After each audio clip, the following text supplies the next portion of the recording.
अद्य सोमवासरः बिन्दुवासरः ज्येष्ठ कृष्ण प्रतिपदा द्वितीया च दिनांक 5 जून 2023 चरक चिकित्सा सानध्याय 3 ज्वर चिकित्सा शंखं चक्रं जलकान्दरपमृतघटं चारुदोर्भिश्चतुर्भिः सूक्ष्मस्वच्छातिहृद्यांशुकपरिविलसन् मौलिमम्भोजनेत्रं कालाम्भोदोज्ज्वलाङ्गं कटितटविलसच्चारुपीताम्बराढ्यं वन्दे धन्वन्तरिं तं निखिलगदवनप्रौढदावाग्नीलम् प्रौढदावाग्निलीलम् ब्रह्मणो हि समारब्धा मात्रेयाद्येषु पूजिताम् अस्मदाचार्यपर्यन्तां वन्दे गुरुपरम्पराम् आयुर्वेदरतं वन्दे माधवाख्यं महागुरुम् आयुर्वेदामृतं सर्वं शिष्येभ्यो यः प्रदत्तवान् द्रष्टाज्ञानी दृष्टकर्मा कृतकर्मा तथैव च अध्यापको भिषक्श्रेष्ठो महान् संशोधकस्तथा गुणैरेतैः समुदितैः यत्कार्यं प्रतनोद्धि सः समृद्ध्यर्थं हि कार्यस्य वयं नु प्रयतामहे सरस्वत्यै नमो यस्याः प्रसादात् पुण्यकर्मभिः बुद्धिदर्पणसङ्क्रान्तं जगदध्यक्षमीक्षते आत्रेयं प्रथमं वन्दे आयुर्वेदजगद्गुरुम् आयुर्वेदामृतं सर्वं गृहीत्वा हि सुरेश्वरात् अग्निवेशादिकेभ्यो यत् प्रयच्छत् मुनिसत्तमः प्रथमं तन्त्रकर्तारम् अग्निवेशं नमाम्यहम्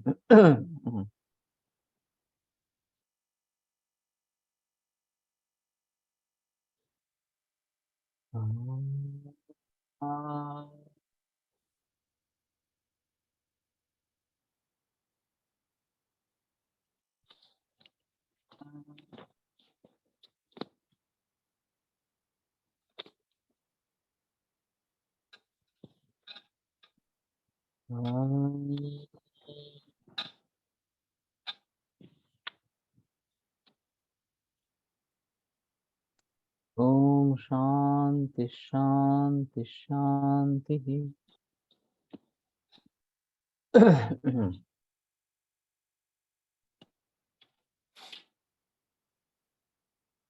प्रवृत्तिस्तु परिग्रहात् निदाने पूर्वमुद्दिष्टा रुद्रकोपच्च दारुणात्।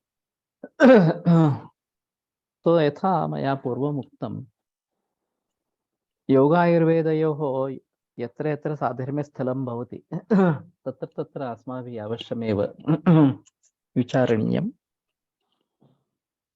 परिग्रह अत्र हेतुः वर्तते।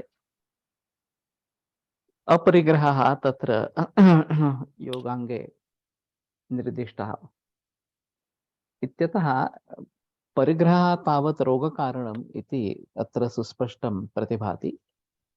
तस्य योगेन साकं सम्बन्धः अपि दृश्यते। संचय करना।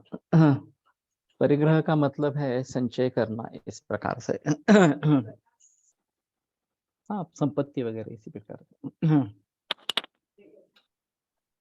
हाँ, ये मूल कृतयुग में कृतयुग खत्म होते होते परिग्रह वगैरह के कारण ये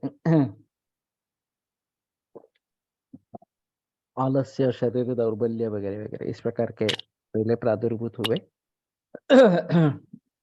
और फिर ज्वरादि रोगों का प्रादुर्भाव इस प्रकार का हुआ। और दूसरा कारण है रुद्र को पच्च दारुणा कि दारुण इस प्रकार का रुद्र प्रकोप ये ज्वर का कारण इस प्रकार का है। द्वितीय ही युगे शर्वकोपम शर्वम अक्रोधम व्रतमास्थितम दिव्यम सहस्रम वर्षाणाम असुरा अभिदद्रुवुः। तो शंकर अक्रोधवतम आस्थितम अक्रोधवत लेके बैठे थे इस प्रकार के द्वितीय युग में। और फिर देवों का सहस्र वर्ष इस प्रकार के कालावधि में असुर अभिद्रुवु उन्होंने अभिद्रोह करना आरंभ कर दिया।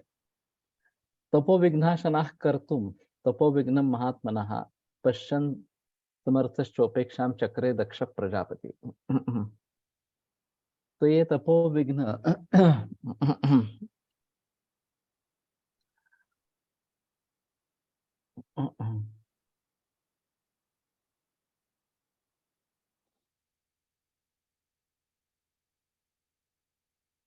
महात्मना तपोविघ्नं कर्तुं तपोविघ्नाशनाः तपोविघ्नाशन ये जरा अजीब शब्द है। तपोविघ्न यही जिनका आसन है, इस प्रकार से तपोविघ्नोपजीविनः। तो इस प्रकार के राक्षस इसमें तर्टीप है कुछ। ततो कर्तुं विघ्नं शमी कर्तुम इति पाठः। पश्यन् समर्थश्चोपेक्षां चक्रे दक्ष प्रजापति। और वो एक्चुअली प्रजापति, दक्ष प्रजापति जो है वो समर्थता उनका बिमोड़ करने के लिए फिर भी उपेक्षाम चक्रे, उसने उपेक्षा की दी। ये असुर इस प्रकार से यज्ञ का विध्वंस कर रहे हैं, उसी के आधार पर जी रहे हैं, तो उनको मारना कर्तव्य था। लेकिन ये प्रजापति ने नहीं किया। पुनर्माहेश्वरम भागम ध्रुवम दक्ष प्रजापति यज्ञेन कल्पयामास प्रोच्यमान सुरैरपि। और फिर देवताओं के द्वारा बताए जाने पर भी जो शंकर का हिस्सा भाग उसको देना है, शंकर को देना है, वो दक्ष प्रजापति ने यज्ञ में उसको नहीं दिया। इस प्रकार के रुचक पशुपतेर्याश्च शैव आहूतयश्च या चाहिए यज्ञ सिद्धि प्रदास्ताभिर्हीनम चैव स इष्टवान। और पशुपति या शैव इस प्रकार की जो आहुतियां थी, जो यज्ञ सिद्धि प्रदान करने वाली थी, उससे हीन, उसके बगैर ही उन्होंने यज्ञ किया। स इष्टवान अथोत्तीर्ण व्रतो देवो बुद्ध्वा दक्ष व्यतिक्रमं रुद्रो रौद्रं पुरस्कृत्य भावम् आत्मविदात्मनः स्पृष्ट्वा ललाटे चक्षुर्वै दग्ध्वात्मान् असुरान् प्रभुः बालं क्रोधाग्नि संतप्तम असृजत सत्रनाश। अभी शंकर का व्रत पूर्ण हो गया था, उत्तीर्ण व्रतो देवो बुद्ध्वा दक्ष व्यतिक्रमम, और उसके ध्यान में आया कि दक्ष ने ना ही राक्षसों का वध किया है, ना ही मुझे जो आविर्भाग देना चाहिए था वो भी नहीं दिया है, इस प्रकार के।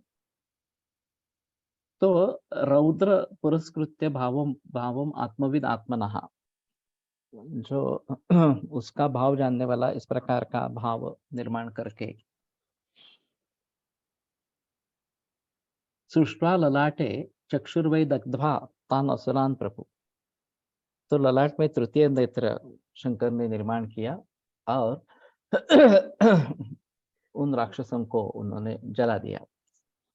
बालं क्रोधाग्नि संतप्तम असृजत सत्रनाशनम। तो क्रोधाग्नि संतप्त इस प्रकार का कोई बाल उसने निर्माण किया जो सत्रनाशन, इस यज्ञ का या नाश करने वाला, इस प्रकार का था। ततो यज्ञस्य विध्वस्तो व्यथिताश्च दिवौकसाः।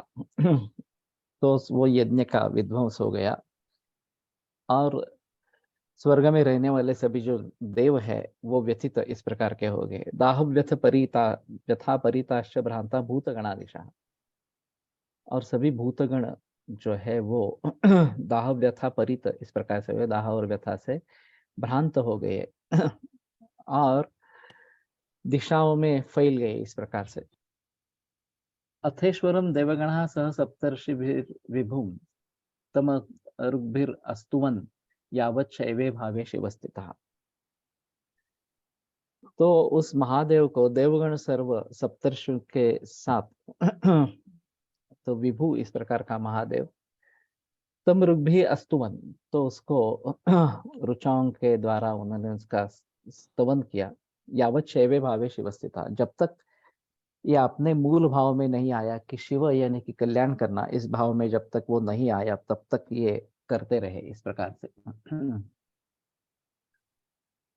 शिवम शिवाय भूतानां स्थितं कृत्वा ज्ञात्वा कृतांजलिभ्या भस्म प्रहरण त्रिशिरा नवलोचनः जवलमालाकुलो रौद्रो रस्वजंघोदरः क्रमात् क्रोधाग्निरुक्तवान् दैवम् अहं किं करवाणि ते।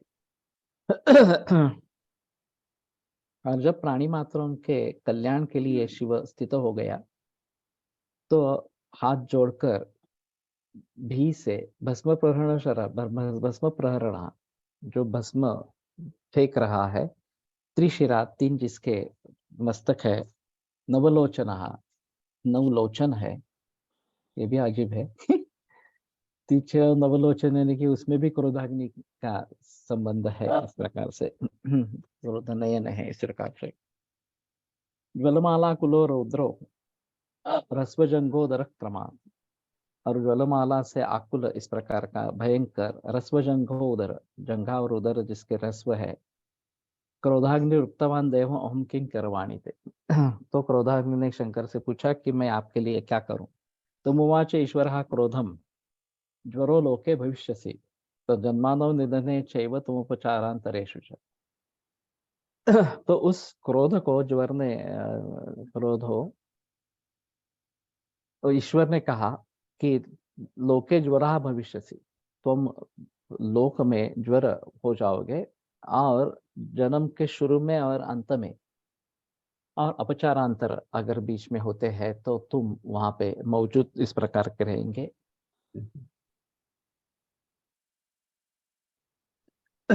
शारीरिक क्रियाच्या बाबत ही प्रवृत्ती तू परिग्रहात असे दिसते।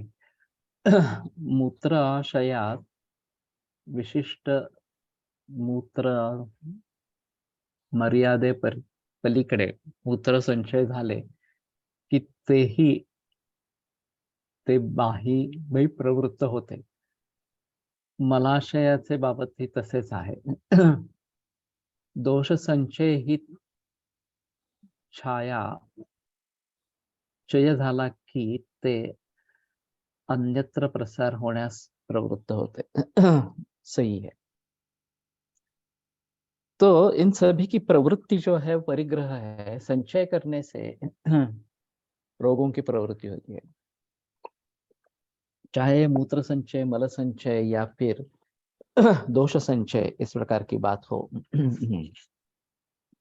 इसलिए इनको बाहर निकलना चाहिए। एक तो ज्यादा निर्माण ही नहीं होनी चाहिए, ये मूत्र पूरी योग्य मात्रा में निर्माण होना तो जरूरी है। उसी प्रकार दोष भी योग्य मात्रा में निर्माण होना जरूरी है, ज्यादा नहीं निर्माण हो। और अगर होते हैं और उनका संचय बना रहता है तो ये निश्चित रूप से रोगों को निर्माण करने वाले होते हैं। जन्म मृत्यु के समय ज्वर रहने से आत्मा के प्रवेश या निर्गमन को कोई संबंध होगा क्या? ऐसा तो नहीं होगा। ऐसा कहा जाता है कि उस प्रकार की उष्णता से पूर्व स्मरण जो है वो नष्ट हो जाता है। एक तो क्लेश बहुत होते हैं बाहर निकलने में गर्भ को, और ये ज्वर होने के कारण उसको जाति स्मरत्व जो है वो कुछ ही लोगों में पाया जाता है, कम लोगों में पाया जाता है। बाकी लोगों में पूर्व जन्म का क्या था इसके बारे में पता नहीं चलता इस प्रकार से। तो अभी इसको माइथोलॉजिकल स्टोरीज की तरीके से देखा जाता है कि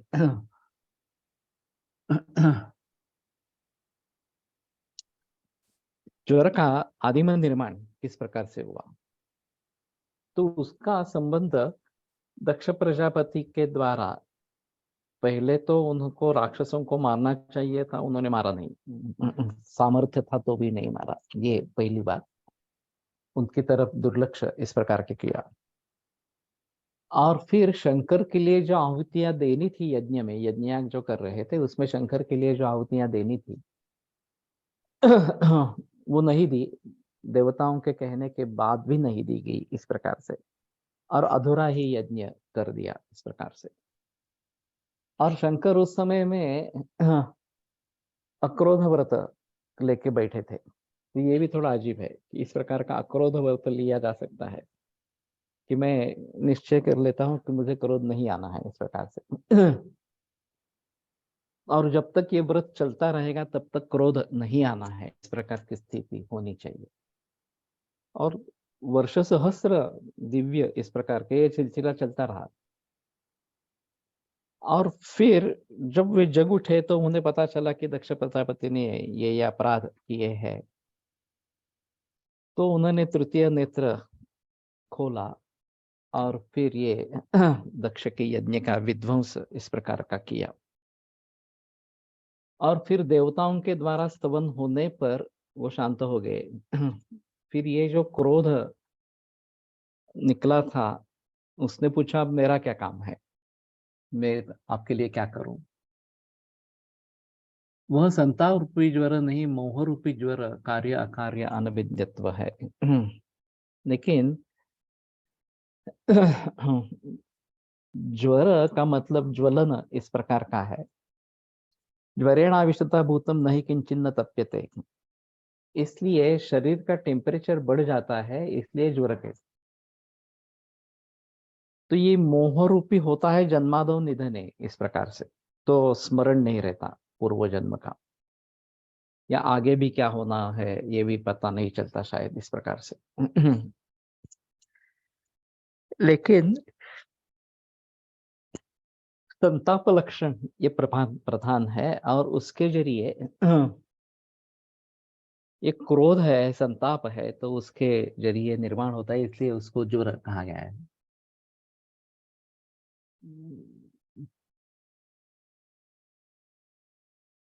तो मैं इससे सहमत नहीं हूँ। ये मोहरूपी ज्वर है, उसमें संदेह की बात नहीं है, लेकिन मूल उसका जो स्वरूप है वो संताप इस प्रकार का है। तब इसको उपहास के तरीके से देखा जाता। आयुर्वेद कैसा अशास्त्रीय है ये बताने के लिए ये जो सभी श्लोक है इनका उदाहरण दिया जाता है। देखो, इनको कुछ मालूम नहीं था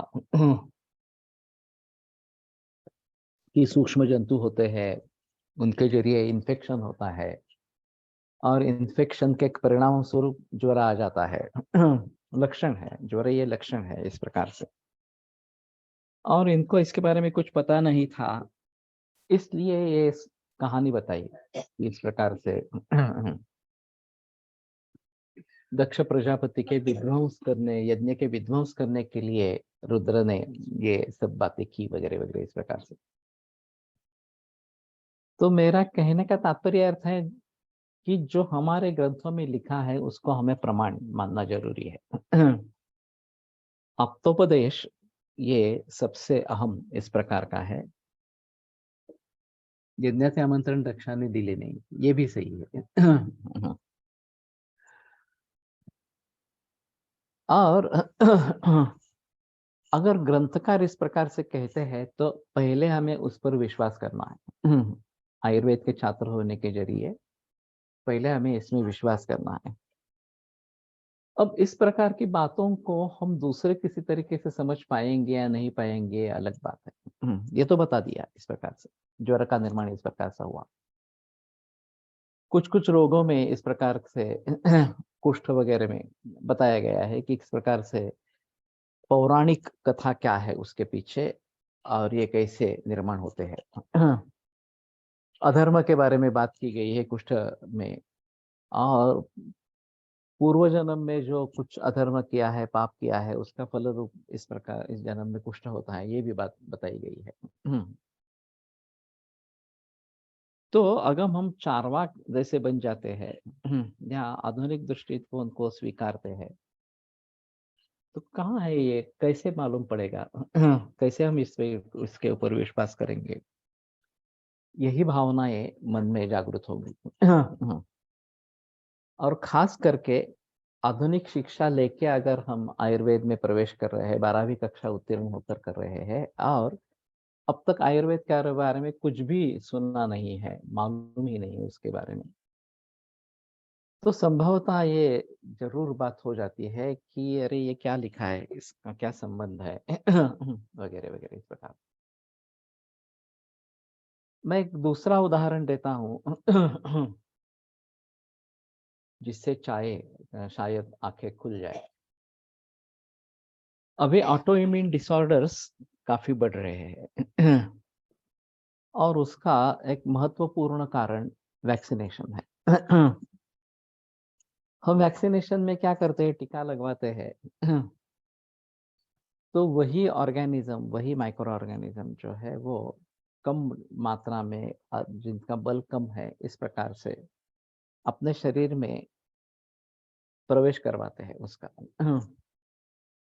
ताकि ये हमारी जो इम्यून सिस्टम है वो उसको समझे और उसके ऊपर अटैक करे।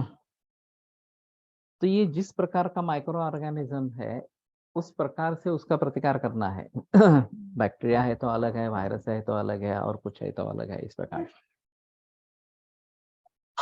तो उसके बारे में, उसके अनुसार प्रतिपिंड बनते हैं, एंटीबॉडीज बनती है। ये हर एक के लिए अलग होती है। अभी कोविड-19 में भी जब परिवर्तन आने लगा वायरस में, तो पहला जो वैक्सीनेशन लिया है वो इस प्रकार के जो बदला हुआ जिसका रूप है उस वायरस में एक्टिव नहीं होगा, उतने जोर से काम नहीं करेंगे। ये बताते थे कि नहीं नहीं है, उसके लिए भी वेरिएंट्स जो निर्माण हो रहे हैं उसके लिए भी काम कर रहे हैं वैक्सीनेशन इस प्रकार से। बहुत सारे मरीजों में, लोगों में ये पाया गया कि पहले तो कुछ नहीं था, वैक्सीन लेने के बाद ये बीमारी हो गई, कोविड-19 हो गया। अब वैक्सीन बनाने वालों का यह कहना था कि ये कुछ-कुछ लोगों में होता है। किन लोगों में होता है इसके बारे में बहस नहीं की है, कुछ लोगों में होता है तो एक्सेप्ट कर लो, होता है इस प्रकार से। बात ये है कि जिनकी इम्यूनिटी इतनी कम है कि ये अल्प बल वाले या कम मात्रा में लिए गए वायरस को भी सहन नहीं कर पा रहे हैं, उनमें बीमारी हो जाती है। जिनकी इम्यूनिटी अच्छी है, प्रतिकार क्षमता अच्छी है, उनमें उसके खिलाफ प्रतिपिंड बन जाते हैं। अब बात यह है कि ये जो प्रतिपिंड बनते हैं, अगर सचमुच वायरस का अटैक हो गया तो हमारे पास यंत्रणा सजग है अभी इस प्रकार से। अन्य उपलब्ध आयुर्वेद संहिता मध्ये ज्वर उत्पत्तीचे हेच घटना दिली आहे की वेगळी दिली आहे? ये देखो, काश्यप संहिता वगैरह में हमें देखा नहीं है ज्यादा। काश्यप संहिता वैसे भी त्रुटित अवस्था में उपलब्ध है, मैंने भी पढ़ी नहीं है, मैं पढ़ना चाहता हूँ एक बार। लेकिन जो भी हमारे सामने संदर्भ होंगे उन सभी के बारे में हमें सोचना है। हम ऐसा नहीं कह सकते कि बाकी ग्रंथों में नहीं है तो इसको टाल दिया जाए। चरक नहीं लिखा है तो एक्सेप्ट करना है, कोई दूसरा चारा इस प्रकार का नहीं है। तो कहने का तात्पर्य अर्थ ये है कि जिनकी इम्यूनिटी पहले से ही कम है, चाहे कुछ बीमारियां हो, चाहे लाइफस्टाइल अच्छी नहीं हो, खाना पीना अच्छा हो, हेरिडिटी हो, वगैरह वगैरह, कॉम्प्रोमाइज्ड इम्यूनिटी अगर इस प्रकार की है, तो वो अल्प बल वाले कम मात्रा में लिए हुए इस वायरस को भी सहन नहीं कर पाए और उनको कोविड-19 हो गया इस प्रकार से। एक बार हुआ ऐसा भी नहीं है, दो दो तीन तीन बार भी हुआ है। इस प्रकार से। फिर भी एलोपैथी का मानना था नहीं नहीं यही सही क्रिया है। और हमने क्या किया, शासन ने क्या किया इस बीमारी को रोकने के लिए? तो हमारे हाथ में सिर्फ वैक्सीनेशन है, जिसको हम भली भांति प्रयोग करेंगे। और फिर भारत जैसे विशाल देश में जहाँ 130 करोड़ की आबादी है, वहाँ इतने बड़े पैमाने पर वैक्सीनेशन किया गया और सभी मान रहे हैं कि उसी के जरिए एक्चुअली कोविड-19 पर काबू पाया गया। मैं सहमत नहीं हूँ इस बात से। एक इम्यूनिटी जो बढ़ी, सामूहिक प्रतिकार शक्ति बढ़ी, तो पूरे कम्युनिटी की इम्यूनिटी बढ़ी, और इसलिए इसके ऊपर काबू आ गया। जिनकी इम्यूनिटी कम थी या जो बहुत घबरा गए थे, उनकी मौत हो गई। ऐसे भी लोग सारे बहुत है। और फिर जो परहेज करना चाहिए था, लंघन करना चाहिए था, वो नहीं किया गया। इसके जरिए भी रोग बढ़ता गया और मौत हो गई। रेमडेसिविर नहीं मिला, ऑक्सीजन नहीं मिला, इसके कारण भी मौत हो गई, वगैरह वगैरह इस प्रकार से। लेकिन फिर भी इतनी बड़ी आबादी वाले देश में अन्य देशों की अपेक्षा हम अच्छे रहे। क्योंकि वैसे भी हमें इन सभी प्रकार के जंतुओं का सामना हर रोज करना पड़ता है। हाइजीन का कोई संबंध नहीं है भारत में। तो इतना खराब माहौल है आसपास में। पानी गंदा है, हवा गंदी है, प्रदूषित इस प्रकार की है, खाना अच्छा नहीं है, और इसके जरिए हमारी इम्यूनिटी ज्यादा अच्छी है, जो विदेशों में नहीं है। और विदेशों में जितना हाहाकार मचा उतना भारत में नहीं मचा। इस प्रकार से। अब ये जो इस प्रकार से वैक्सीनेशन लेके प्रतिपिंड निर्माण हुए हैं, उनको अगर कुछ काम नहीं रहा, क्योंकि उसी पर्टिकुलर वायरस का अगर अटैक होता है तो भी वह कारीगर होंगे, नहीं तो नहीं कारीगर होंगे। और नहीं अटैक हुआ तो जब तक ये जिंदा है शरीर में प्रतिपिंड या एंटीबॉडीज, उनको काम क्या रहेगा? तो ऑटोइम्यून डिसऑर्डर्स के बारे में कहा जाता है कि ये एंटीबॉडीज जो है वो अपने ही सेल्स पर अटैक करना शुरू कर देती है, नॉर्मल सेल्स पर अटैक करना शुरू कर देती है, क्योंकि उनको कुछ काम नहीं है इस प्रकार से। यहाँ तो शंकर ने उनको काम दे दिया कि जन्माद और निधन में तुम ज्वर बन के रहो, अपचारांतरेषु च। और अपचार अगर होते हैं, गलत तरीके से व्यवहार होते हैं, जीवन शैली अच्छी नहीं है, खाना पीना अच्छा नहीं है, तो फिर तुम जागरूक हो जाओ।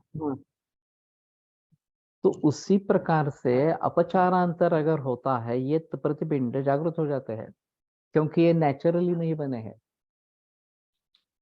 अगर बॉडी खुद इस प्रकार के इन्फेक्शन को पाकर प्रतिपिंड बनाती है, तो उसको मालूम है उसने क्या किया है इस प्रकार से,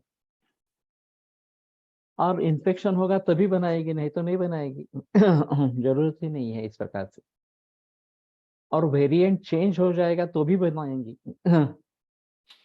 क्योंकि उसका तो कर्तव्य है, प्रतिकार शक्ति का कर्तव्य ही है हमें हमारे शरीर को बचाना है, इस प्रकार से रोगों से बचाना है। तो ये अगर इस प्रकार से करनी है, तो शरीर जब प्राकृतिक स्थिति से इस प्रकार के प्रतिपिंड बनाती है, अगर हम मान लेते हैं कि प्रतिकार शक्ति कैसे काम करती है, तो प्रतिपिंड बनते हैं और उसके जरिए उसका प्रतिकार किया जाता है, उसको मान लेता है, एलोपैथी की जो बात कही गई है इस प्रकार। हमारे हिसाब में ये सभी बातें बल पर निर्भर है। सहजं कालजं युक्तिकृतं च त्रिविधम बलम, तीन प्रकार का बल है। एक सहज है जो अपने माता पिताओं से हमारे जन्म के साथ प्राप्त हुआ है। कालज बल है, ये अभी जो एपिडेमिक्स हुए हैं, पैंडेमिक्स हुए हैं, वो ज्यादातर ग्रीष्म और वर्षा ऋतु में हुए हैं। मार्च अप्रैल से लेकर जून जुलाई अगस्त तक ये सिलसिला चलता रहा, बहुत सारी मौतें हुई इस प्रकार से, जब पहला एपिसोड इस प्रकार का हो गया था। तो इसमें शारीरिक बल सबसे कम है, ग्रीष्म और वर्षा दोनों ऋतुओं में शारीरिक बल सबसे कम है। तो ये जो दोष दौर्बल्य, धातु दौर्बल्य और आम दौर्बल्य, इस प्रकार का दौर्बल्य के बारे में तीन प्रकार से सोच सकते हैं। दोष प्रमाण से ज्यादा बढ़ गए हैं तो ये दोष दौर्बल्य होता है। दोष बाहर निकल जाने से दौर्बल्य कम हो जाता है। अम्ल पित्त है, सर्दी होती है, सर दर्द हो रहा है, सर्दी हो रही है और फिर दोष निकल गए तो आदमी स्वस्थ हो जाता है। आम दौर्बल्य होता है कि पचन अच्छा नहीं हुआ है और इसलिए स्रोतोरोध बलभ्रंश लक्षण दिखाई देता है।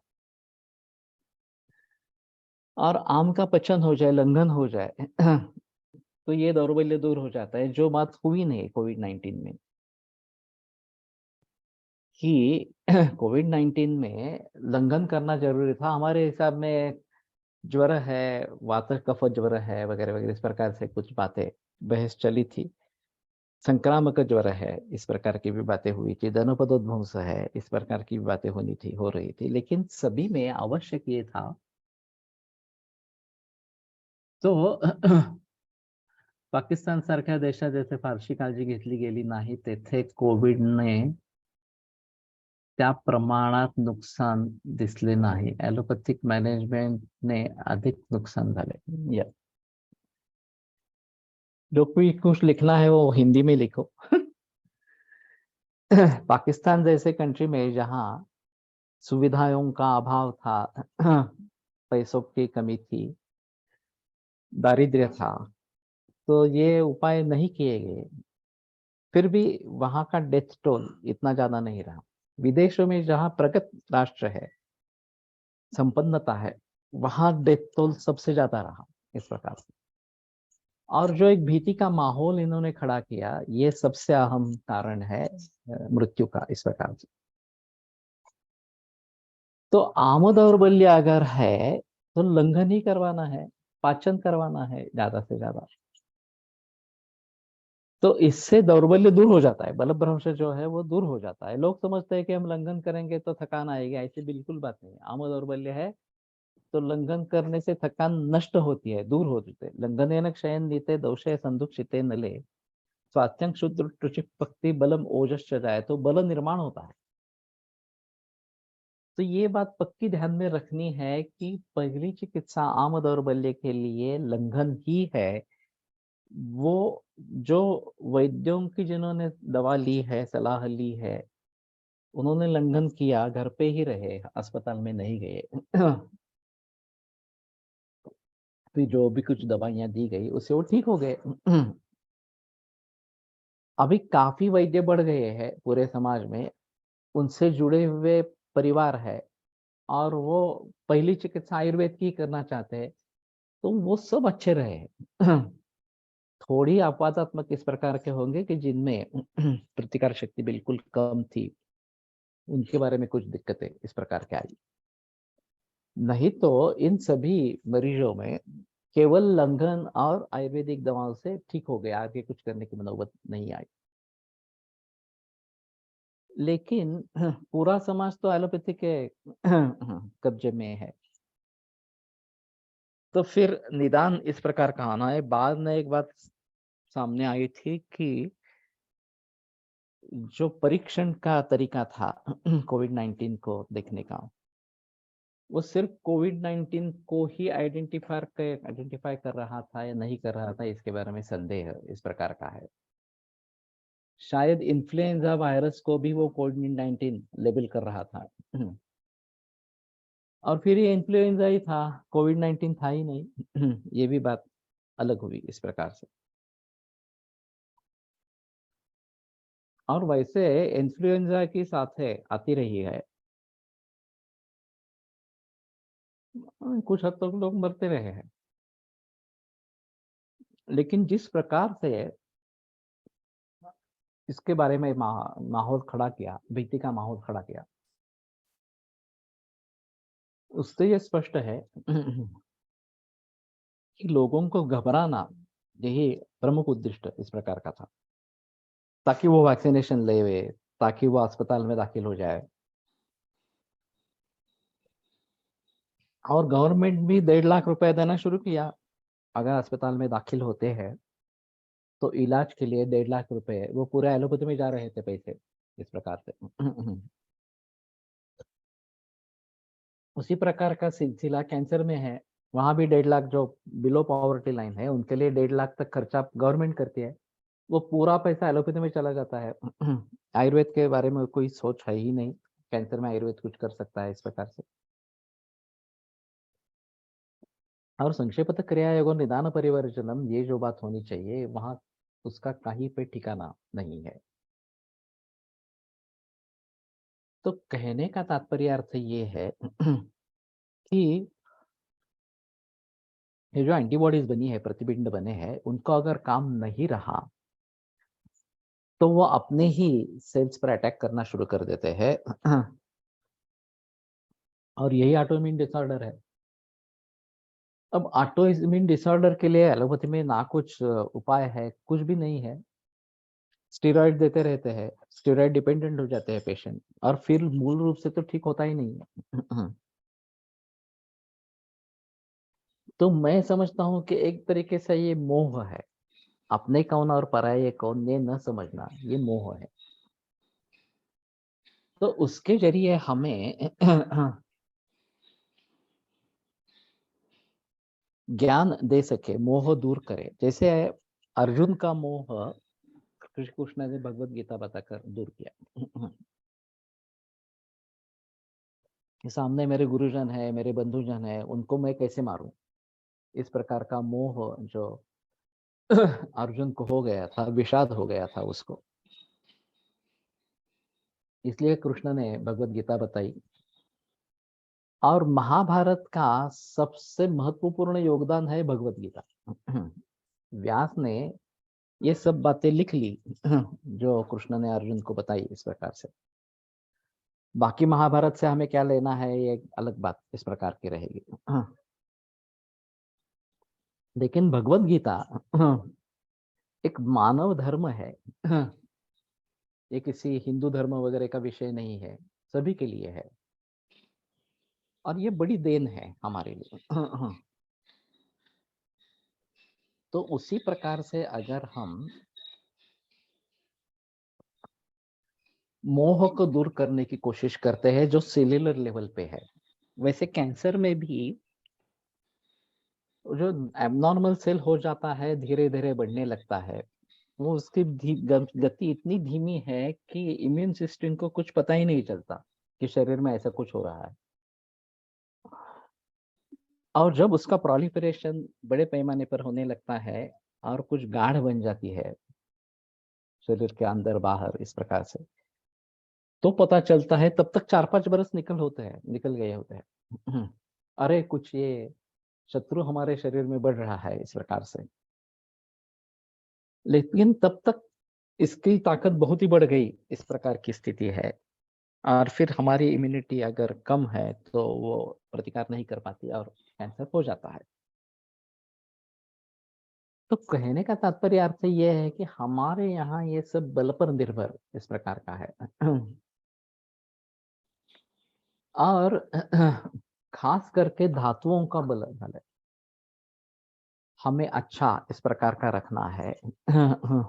दोष बल को बढ़ने नहीं देना है। आम के द्वारा निर्माण होने वाला दौर्बल्य, दोष दौर्बल्य, आम दौर्बल्य नहीं होने देना है। तो हफ्ते में एक बार लंघन करेंगे, उपवास करेंगे, तो जो भी आम बन गया है उसका पाचन हो जाएगा। ये एकादशी की जो संकल्पना है, मैंने काफी बार सोचा, मेरे मुझसे भी हुआ नहीं है, लेकिन ये करना जरूरी इस प्रकार का रहेगा। 15 दिन में एक बार। लेकिन ये लंघन रूप उपवास।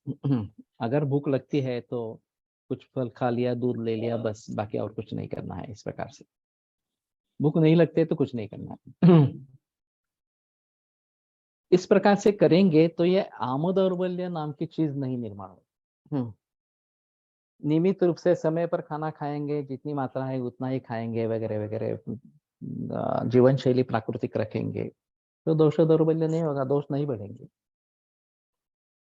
और धातुओं का निर्माण अच्छा होता रहे तो धातु बल निर्माण होगा। चाहे उसके लिए हम कुछ रसायनों का सेवन करें, ये भी एक बात है। तो ऐसा करने से सभी समाज स्वस्थ रहेगा, इस प्रकार के एपिडेमिक्स, पैंडेमिक्स वगैरह नहीं आएंगे, और इन्फेक्शियस डिसीजेस या ऑटो, ये जो असंसर्गिक डायबिटीज, कैंसर वगैरह, ये भी रोग नहीं होंगे वास्तव में देखा जाए। लेकिन फिलहाल परिस्थिति ऐसी है कि इसके बारे में कोई जिक्र नहीं है। एंटीवायरस अभी आ गए हैं एलोपैथी में, तो उनका प्रयोग करना है।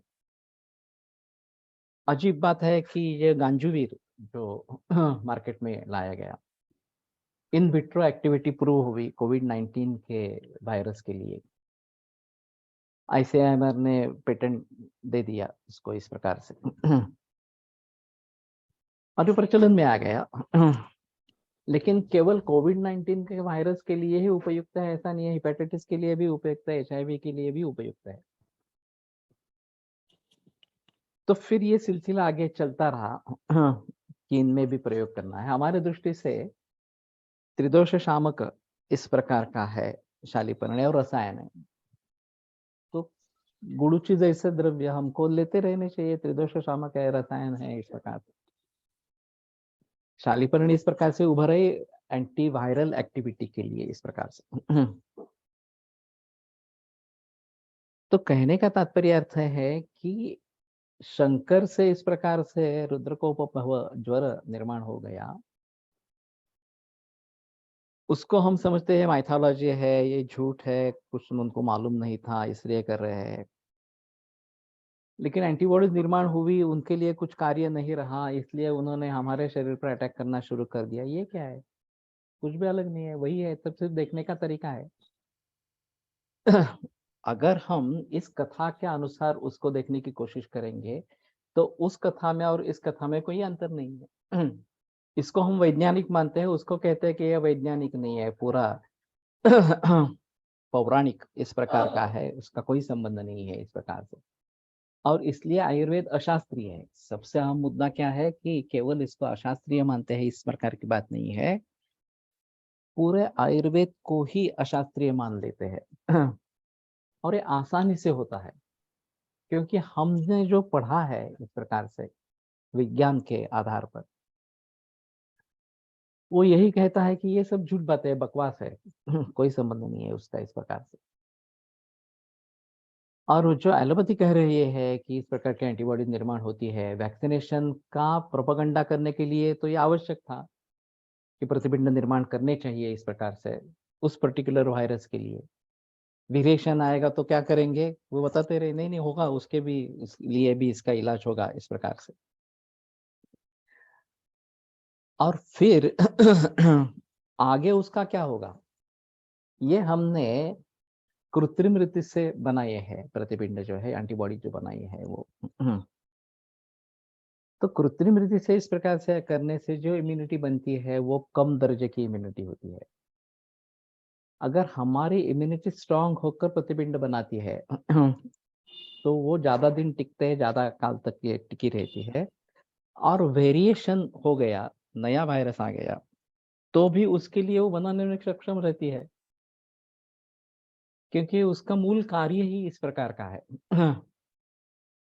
तो ये सब बल पर निर्भर है।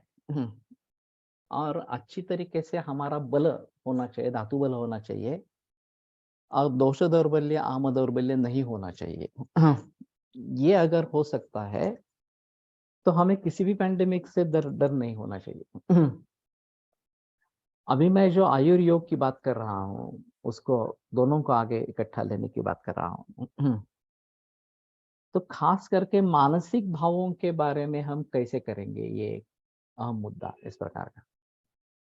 धीधैर्यात्मादि विज्ञानम मनोदोषौषधम परम, मानसो ज्ञान विज्ञान धैर्य स्मृति समाधि भी। तो ये जो बात कही गई है उसको प्रैक्टिकल कैसे करेंगे? जिसको समझाना है उसकी अगर मानसिकता ही नहीं है समझने की, तो कैसे करेंगे? और ये बड़ी समस्या है। आप कुछ भी कहें, मुझे कुछ सुनना ही नहीं है, मुझे कुछ समझने की कोशिश ही नहीं करनी है, इस प्रकार की अगर स्थिति रहेगी तो मुश्किल होगी, और वही स्थिति है। इसलिए हमें चाहिए कि ठोस उदाहरण सामने चाहिए कि देखो इस प्रकार के फलाने व्यक्ति में इस प्रकार का एडवांस कैंसर था, एलोपैथी में सब कुछ कर चुके थे, कुछ नहीं हुआ था, आयुर्वेद में आए, इस प्रकार से बल वृद्धि रसायन चिकित्सा से ठीक हो गया। तो शायद लोग सोचना आरंभ करेंगे, ये ठीक हो गया तो मैं भी ठीक हो सकता हूँ, इस प्रकार से। जस्ट ठोस उदाहरण सामने हो। उसी प्रकार से कोविड-19 में इतने लोगों की मौत हुई, लेकिन इतने सारे लोगों ने आयुर्वेद के उपचार के लिए लंघन किया, ठीक हो गए। ये उदाहरण जब सामने आएगा तो समाज में मत परिवर्तन होना आरंभ इस प्रकार का होगा। और फिर आयुर्वेद का विचार किस प्रकार से है इम्यूनिटी के बारे में, अगर हमने शंकर का उदाहरण और ये ऑटो इम्यून डिसीज़ का उदाहरण इस प्रकार से देंगे, तो शायद कुछ बात बनेगी कि लोग समझ पाएँगे, अरे हाँ, ऐसा भी होता है। और अभी इतने बड़े पैमाने पर वैक्सीनेशन होने के बाद बहुत सारे लोगों में ऑटो इम्यून डिसऑर्डर्स होने की संभावना है।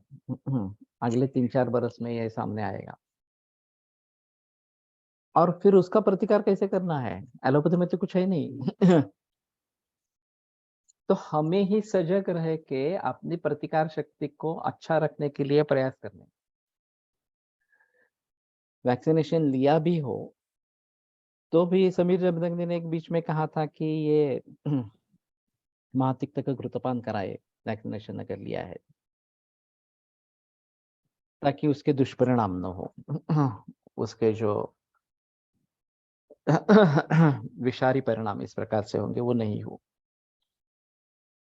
लेकिन हमारी दिनचर्या, हमारी ऋतुचर्या, स्वस्थ वृत्त के नियम, इन सभी का अच्छी तरीके से पालन करेंगे, नैसर्गिक खाना खाएँगे, कम से कम ऑर्गेनिक खाएँगे इस प्रकार से। तो ये जो मोह इम्यूनिटी को हो रहा है, इम्यून सिस्टम को हो रहा है, वो नहीं हो। हमारे कौन, दूसरे कौन, इस प्रकार का जो मोह हो रहा है और मेध्य रसायनों का प्रयोग करना उचित इस प्रकार का है। मेध्या विशेषण से शंखपुष्पी ये बताई गई है, लेकिन क्षीरेण यष्टि मधुकस्य चूर्णम बहुत आसान योग है कि दूध के साथ यष्टि मधु का चूर्ण लेना है। तो मेध्यानि चैतानि रसायनानि, ये मेध्य रसायन इस प्रकार के है। तो ये जो मोह इस प्रकार का हो रहा है, वो नहीं होगा। अभी फिर भी मेरे ख्याल से ये नहीं हो रहा है, फिर भी हमने एक कल्पो बनाया वो देते हैं, उसके साथ में थोड़ा यष्टि मधु चूर्ण डाल के लेना दूध में, ये बताना शुरू करेंगे फिर से एक बार। बीच में फिर से ये भूल गया इस प्रकार से। तो कैंसर में जिस प्रकार का मोह है कि कैंसर सेल कौन से है और अपने सेल कौन से है, ये पता नहीं चलता।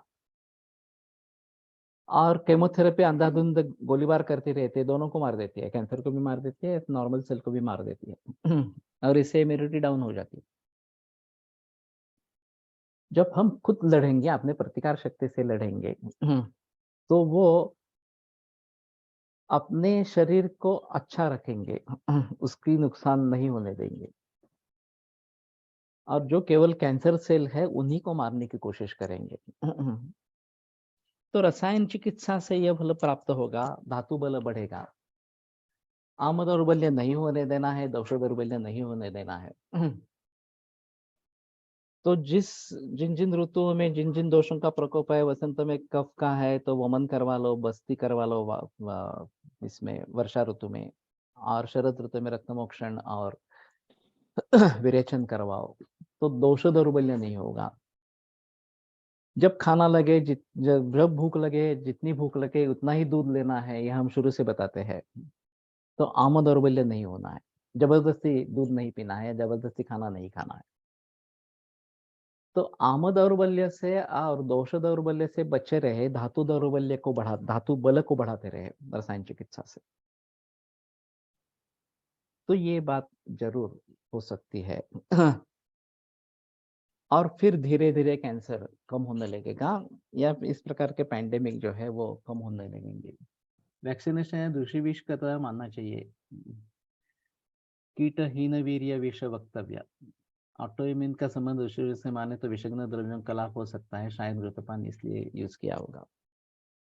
हम दूषी विषारी आगत सभी मरीजों में देते हैं। ये थोड़ा दूषी विष के जैसा ही है, इसलिए सभी कैंसर के मरीजों को मैं दूषी विषारी आगत देता रहता हूँ।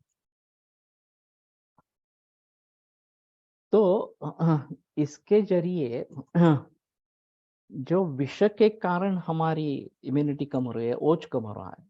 विष और ओज परस्पर विभिन्न गुणकर्मों वाले हैं। और वैसे विष के जो गुण है, व्यवाय विकासी खास करके, ये गुण देने वाला आसवारिष्ट है। तो मैं अभी सोच रहा हूँ कि आसवारिष्टों का युक्ति से प्रयोग कैंसर के मरीजों में करना ही है। तो सिर्फ ये देखना है कि ये सब पित्त को बढ़ावा देने वाले, उष्णता को बढ़ावा देने वाले इस प्रकार के केमोथेरेपी वगैरह जो ड्रग्स है वो लेकिन पेस्टिसाइड्स हमने खाए हैं 60-70 बरस से इस प्रकार से जहर है, विषय है। दूषी विषय उसको भी कह सकते हैं। और फिर उसका नाश करने के लिए हमें विशेषज्ञ चिकित्सा चाहिए जो दूषी विषारी अगत के स्वरूप में हम ले सकते हैं इस प्रकार से। या फिर सुवर्ण जैसे का प्रयोग करें। मैं सुवर्ण सिद्ध क्षीर बताता रहता हूँ। दोनों विषज्ञ है, दूध ओजोवर्धक है। अब विष के गुण और ओज के गुण परस्पर विभिन्न है।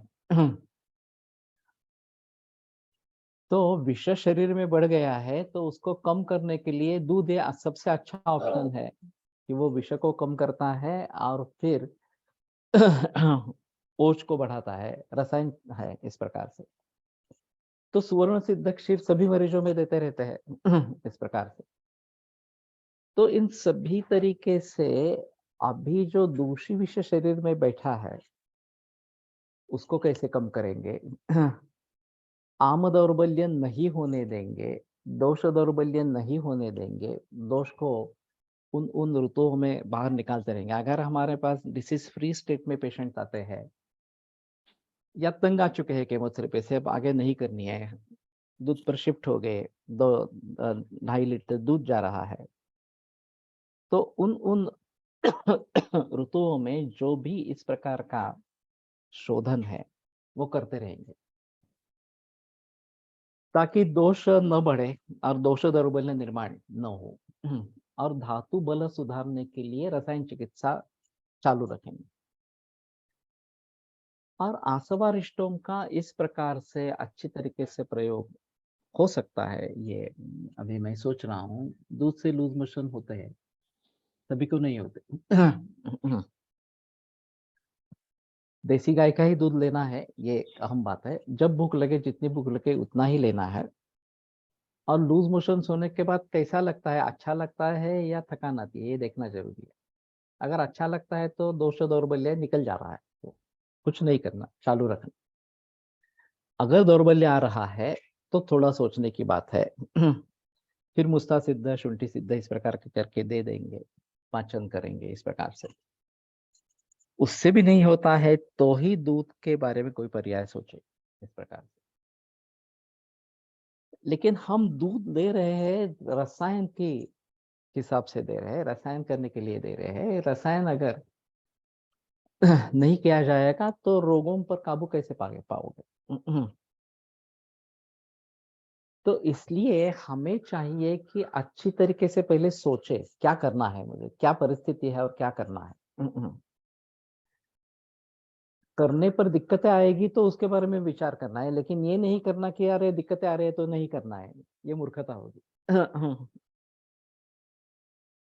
दूध पर रखे, शुरू करे और फिर दिक्कतें आती है तो उनको सुलझाने की कोशिश करें। दिक्कतें आएगी ऐसा सोचकर करना ही नहीं है, ये मूर्खता रहेगी इस प्रकार से। और बहुत सारे लोगों में दिक्कतें नहीं आती है, चंद ही लोग आते हैं कि जिनमें दिक्कतें होती है, और वो भी जबरदस्त से अगर दूध पी रहे हैं तो जरूर नुकसान होता है, उसमें कोई संदेह की बात नहीं है।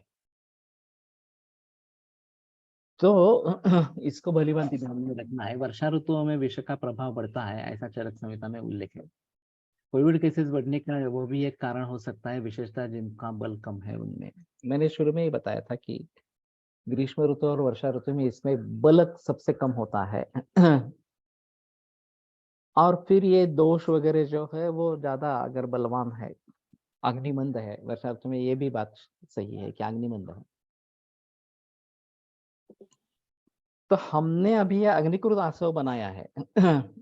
यानी कि काजू का जो फल होता है उससे आसव बनाया है, खास करके वर्षा ऋतु में अग्नि बल को बढ़ाने के लिए काफी तीक्ष्ण है।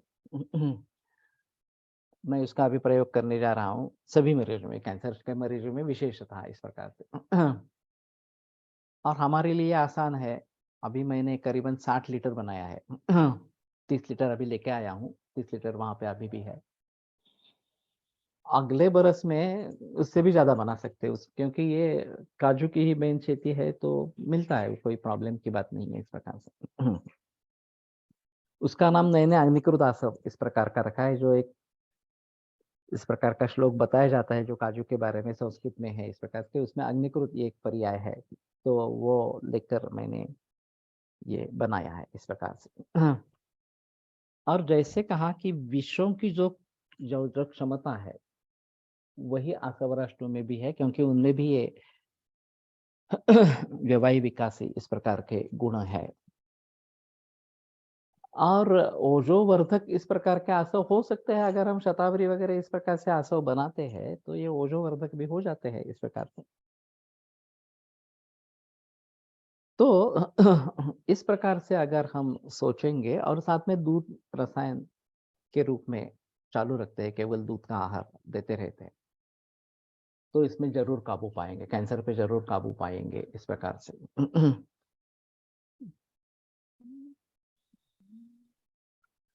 नहीं, वैसे ही प्रोसीजर है, उसका रस निकालना है। और 1 लीटर रस के लिए 600 ग्राम शक्कर और 400 ग्राम ये डाला गया था, धायटी धातु की पुष्प, और शक्कर नहीं डाली थी, गुड़ डाला था एक्चुअली। और वो ऑर्गेनिक था। ऑर्गेनिक गुड़ डाला था और फिर संधान प्रक्रिया की। 1 महीने में आसव तैयार हो गया। तो इस प्रकार से अगर करते हैं तो हमारे हाथ में कुछ बहुत कुछ आ सकता है और अच्छी तरीके से ये काम करेगा। ठीक है, आज रुकते हैं, कल आगे बढ़ेंगे। काजू कौन सा भी चलेगा। हमारे यहाँ पारंपरिक काजू भी है और नए जो लगाए हैं वो हाइब्रिड वैरायटी है इस प्रकार से। लेकिन कुछ नंबर है, कैशू नंबर 4 वगैरह ऐसा कुछ है। तो दुग्धपान का बेस्ट टाइम क्या है? ऐसा तो नहीं है, जब भूख लगे, जितनी भूक लगे। हाँ, फळं सांगितली ना, उतना लेना है इस प्रकार से। तो भूख लगने पर और जितनी भूख है उतने आप मुताबिक लेना है। मेरे कैंसर के बारे में 2 कोर्सेस है, फाउंडेशन कोर्स और इनडेप्थ कोर्स। ये दोनों gargilaayurved.com इस वेबसाइट पर उपलब्ध है। पहले फाउंडेशन कोर्स करें, फिर बाद में इनडेप्थ कोर्स करें, और कैंसर के बारे में ट्रीटमेंट करने की कोशिश करें। ये सबसे अहम इस प्रकार का होता है। हरियाणा में तो बच्चे को दूध आहार ही ज्यादा देते हैं, सभी जगह तो पहले 6 महीने तो दूध ही देना है। फल होता है काजू का, फल रस वाला, काजू नीचे आता है, फल ऊपर आता है, तो उसका रस निकाल के उसका आसव बनाना है इस प्रकार से। ठीक है, रुकते हैं। आयुर्वेद प्रकांडो निगदित इह हि शल्यतंत्र प्रधानः, शिष्येभ्यः शाश्वतोऽयं निखिलजनकृपा व्याप्त चित्तेन येन आयुर्वेदस्य वाञ्छन् पुनरपि भुवने ताञ्च सुष्ठु प्रतिष्ठां श्रेष्ठं धन्वन्तरिं तं प्रणमति च सदा वैद्यवर्गो हि नूनम्, वैद्यवर्गो हि नूनम्। पेरू जैसा फल दिखता है ये। थोड़ा खट्टा मीठा रहता है।